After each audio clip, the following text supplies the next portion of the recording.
warahmatullahi wabarakatuh. Nepangkeun Wasta Abdi Resti Amelia ti kelas 10B Farmasi. Nepangkeun Wasta Abdi Repauta Piana Sasna di kelas 10B Farmasi. Ti dieu abdi sareng rerencangan abdi bade mintonkeun wawancara ngeunaan pendidikan. Assalamualaikum. Waalaikumsalam. Sateasana perkenalkan Abdi Repauta Piana Sasna ti dieu abdi bade ngawawancara tiasa. Mangga. Sateasana nama teteh saha? Abdi Resti. Mohon teh jadi ti dieu abdi bade ngawawancara teteh ngeunaan pendidikan. Mangga.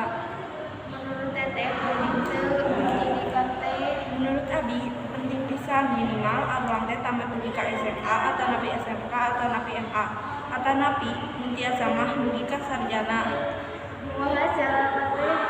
Diajar sing bener, terus si sakola teh kudu bisa jadi dunia anu dipikaresep ku murid-muridna supaya kegiatan diajar tiasa makin ngabinghakeun. Nuhun pamikitu hatur nuhun geus ngawabel ku waktosna kanggo diwawancara. Mohon sami-sami. Wassalamualaikum warahmatullahi wabarakatuh.